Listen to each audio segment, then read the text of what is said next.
নমস্কার, কেমন আছো সবাই? আমি নমিতা। আমার একটা নতুন ব্লগে সবাইকে স্বাগত। এখন জানো তো অনেকটা সকাল, ভোর 4:45 মতন বাজে। এখন থেকে ব্লগটা শুরু করলাম। আশা করি তোমাদের খুব ভালো লাগবে। আমরা মেয়েরা, বিশেষ করে হাউস ওয়াইফরা, আমাদের মনে সবসময় চিন্তাধারাটা ঘুরপাক করে যে আমাদের কোনো স্বাধীনতা নেই, সুখ নেই, শুধু কাজ আর কাজ আর অন্যের কথা শোনা। তো এইটা ভেবে লাভ নেই। আমাদের যদি সুখে থাকতে হলে না, তাহলে সুখটা নিজেদেরই অর্জন করতে হবে। সুখ আমাদের কেউ এনে দেবে না, নিজেকেই চেষ্টা করতে হবে। প্রথমত কিন্তু কারোর থেকে কোনো আশা করা যাবে না। আমরা দিয়ে যাব, করে যাব, তার বিনিময়ে কোনো আশা করা যাবে না। আমরা যদি চাই না যে আমাদের স্বামী আমাদের কথা চলবে, আমাদের কথা উঠবে বসবে, সেটা কিন্তু ভাবাটা ভুল। আমাদের জন্য ওদেরকে পাল্টাতে হবে, এটা ভাবাটা ভুল। যদি ওরা যদি দুদিক দিয়ে হয় তাহলে তো কোনো কথাই নেই, কিন্তু আমাদের কথা মতো পাল্টাবে, সেটা কিন্তু হবে না। তারপর দেখো তো, অভিযোগ করে লাভ নেই। অভিযোগ যদি দুই দিক দিয়ে থাকে না, তাহলে কিন্তু অশান্তি আরও চরম জায়গায় পৌঁছে যায়। এটা কারণটা কেন একটু পরেই বলছি। দুজনেরই ফেস করতে হবে। স্বামীর প্রবলেম তো, সংসার জীবনে তো সমস্যা আসবে, তো সমানভাবে সমস্যার সম্মুখীন হতে হবে, সমস্যার সমাধান করতে হবে, একে অপরের পাশে থাকতে হবে। স্বামীর সুখের সময় থাকবো, দুঃখের সময় থাকবো না, সেটা কিন্তু হয় না। তো নিজেকে সবসময় কিন্তু ছোট ছোট, এদিকে দেখো আমি বাড়িটা আজকে পরিষ্কার করলাম, এটা মাঝে মধ্যে করি। তা আগে তো ভিডিও করতাম না, তো তখন তা কেউ দেখতো না। তা এখন যেহেতু ভিডিও করছি, এই জন্য মধ্যে মধ্যে তুলে ধরছি। তো সব করে স্নান করে ঠাকুর ঘরে চলে এলাম। তো এখানটা দেখো, আমি সন্ধ্যার সময় যে ধুনুচি জ্বালাই না, তো ধুনুচি জ্বালানোর পর তো এগুলো তো আর জ্বালে না, এই রাবিশগুলো তো থেকেই যায়। তো এগুলো জানো তো আগে বাগানেই ফেলতাম, বাগানে ফেলে ফেলে পাহাড়ের মতো স্তূপ হয়ে যেত।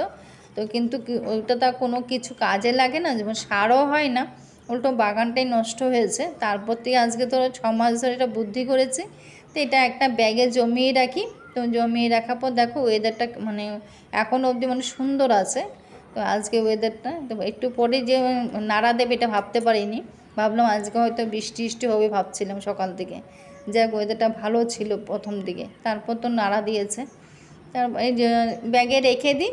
তারপরে ধরো অনেক যখন ব্যাগটা ভর্তি হয়, তারপরে এখানে তো অনেক পুকুর আছে, বড় বড় গাছ আছে, গাছের তলায় অনেকে দেখলাম পুরনো ঠাকুর বা এরকম পুরনো জিনিসপত্র রেখে দেয়।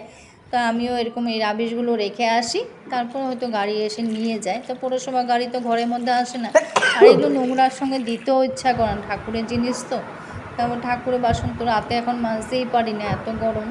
তার জন্য সকালবেলায় আমার মেজে ঠাকুরঘর পরিষ্কার করে পুজো দিতে না অনেকটা সময় লাগে, প্রায় ধরো 2-2.5 ঘন্টা আমার সময় লেগে যায়। তো একটাও জবা ফুল জানো তো পাওয়া যায় না। তোমরা কি সুন্দর সুন্দর জবা ফুল সাজিয়ে পুজো দাও না, আমার খুব ভালো লাগে।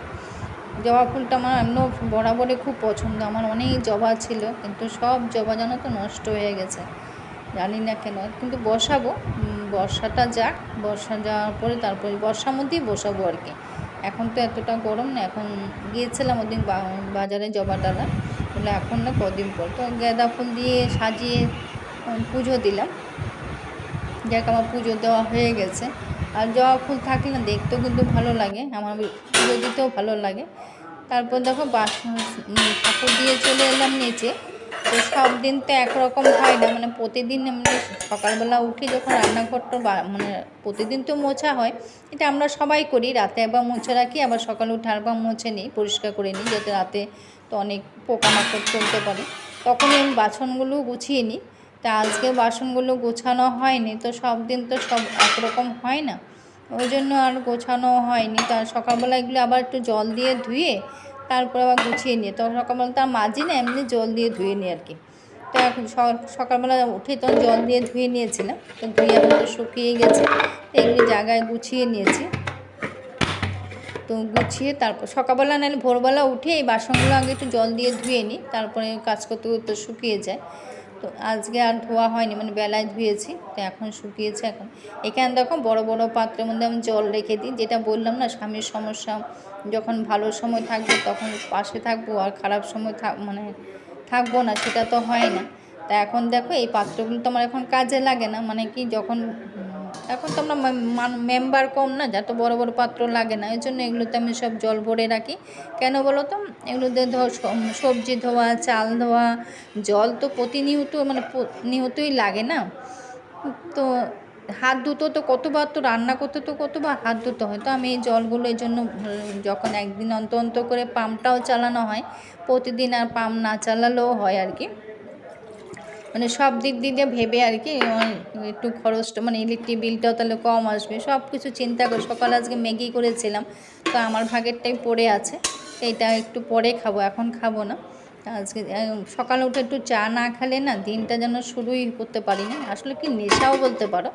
যদিও লাল চাই খাই, কিন্তু একটু চা আমার লাগে। চা খাওয়ার পরে টিফিনও খেয়ে নিয়েছি, তারপর রান্না সোজায় চলে এলাম। রান্না আজকে কুমড়ো বটি করেছি, কুমড়োটা খুব ভালো ছিল, তো কুমড়োটাই বটি করলাম একটু আলু দিয়ে আর পেঁয়াজ দিয়ে বটি করেছি, আর দিয়ে ভাতটাও বসিয়ে দিলাম। ভাতটা জানো তো এখন দুবেলার জন্য একবারেই করে নিই, রাতে আর গরমে আর আসতেই ইচ্ছা করে রান্না করে। আর এদিকে মাছের তেল বসিয়েছি, মাছের তেলটা এইভাবে কেউ কখনো খেয়েছো কি না আমাকে একটু কমেন্ট করতে পারো। না আমি কিন্তু এইভাবে খেয়েছি, কিন্তু খেতে কিন্তু খুব ভালো লাগে, একবার খেয়ে দেখো। মানে তেলটা যখন হয়ে যায়, মাছের তেল পটকাও সবাই বলো, শুনতে খুব ভালো লাগে। তো মাছের তেলটা যখন হয়ে যাবে না, তারপরে একটু টমেটো সসটা একটু দিও, খেতে কিন্তু খুব ভালো লাগে। এটা অন্যরকম একটা ফ্লেভারও আসে আর স্বাদটাও বেড়ে যায়। তো আমি এইভাবে করি, তো আজকে তোমাদের সঙ্গে শেয়ার করলাম। কে কে খেয়েছে এইভাবে আমাকে কমেন্ট করো। এদিকে মাছের ডিম ছিল আর মাছ 4 পিস ছিল, তো এই আজকে মাছের ডিম মাছ দিয়ে আজকে একটু মাখা মাখা করে নিয়েছি, ঝোল সেমন করিনি, ডাল করেছি তো, আর ওই জন্য আর ঝোল করলাম না। তো এইটা মাছের ডিমও রান্নাটাও হয়ে গেছে। এদিকে আবার আম জলটাও বসিয়েছি, তো রান্না মোটামুটি কমপ্লিট হয়েও গেছে। তো বলতে তো তাড়াতাড়ি হয়ে যায়, করতে তো সময় লাগে না, এটা তো মনে হয় না বললেই সঙ্গে সঙ্গে হয়ে গেল। তো রান্নাটাও এদিকে দেখো আম জলটাও হয়ে গেছে, তো রান্না আমার মোটামুটি সবটাই কমপ্লিটও হয়ে গেছে, তো সব পরিষ্কারও করে নিলাম। তো তারপর জানো তো অনেক অন্ধকার করে ফেলেছে, একটা লাইটে আমার হয়নি, 2টো লাইট জ্বালিয়েছি, কিন্তু এতটা পুরো অন্ধকার মনে হয়, ভেবেছি কি পুরো বৃষ্টি আজকে আসবেই আসবে, এতটা কি সুন্দর আশা দিয়েছিল। আশা দিয়ে দেখি বৃষ্টি কোথায়, আরও তো গরম পড়েছে, এতটা অন্ধকার করে দিয়েছে। বৃষ্টি ভাবনা এখনই হয়তো বৃষ্টি আসবে নাকি, তখন 2টো লাইট জ্বালিয়ে তারপরে আমি ভিডিওটা করলাম। তারপর এই জায়গাটা পরিষ্কার করে নিচ্ছি। তো এই জায়গাটা তো একটা তাওয়াল দিয়ে ঢেকে রাখি, তো সাদা তো নোংরা হয় মাঝে মাঝে, তো এইভাবে আমি একটু ঝেড়ে নিচ্ছি, যে পরিষ্কার, যেহেতু ঘর মোছা হবে, তো ঝেড়ে পরিষ্কার করে নিলাম। তো কিছুতে সেট করতে পারছি না, এটা আবার সেট করার জন্য যেটা বলছিলাম, এইভাবে নিজেকে ছোট ছোট কাজে নিজেকে ব্যস্ত রাখতে হবে ভালো থাকার জন্য। তো সবার ভাগ্য তার সমান হয় না, তাই না? বাড়ির কাজে এভাবে ছোট ছোট কাজে যদি নিজেরাই যদি করতে পারে না, নিজেরাই কিন্তু ভালো থাকি। কারো ওপর তো নিজেদের এটা কিন্তু ভালো অভ্যাস।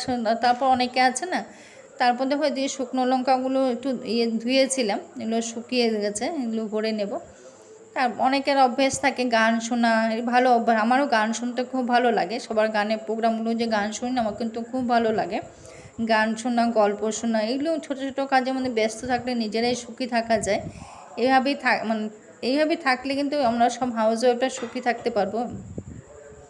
তো লঙ্কাগুলো ভরিয়ে নেওয়া হয়েছে, শুকনো লঙ্কাগুলো। তারপর দেখলাম নুনটাও এখানে একটু ফুরিয়ে গেছে, নুন একটু ফাঁকা রাখতে নেই, এই জন্য সঙ্গে সঙ্গে নুনটাও ঢেলে নিলাম, এক জায়গায় এইখান থেকে মশলা কোটার মধ্যে এইভাবে ঢেলে নিলাম আর কি, যে নুন। তারপরে জিরে গুঁড়ো ছিল না, জিরে গুঁড়োটাও ঢেললাম, সেটা অফ ক্যামেরায় করে নিয়েছি। হলুদও ফুরিয়ে গেছিলো, সবটাই করে নিয়েছি অফ ক্যামেরায়।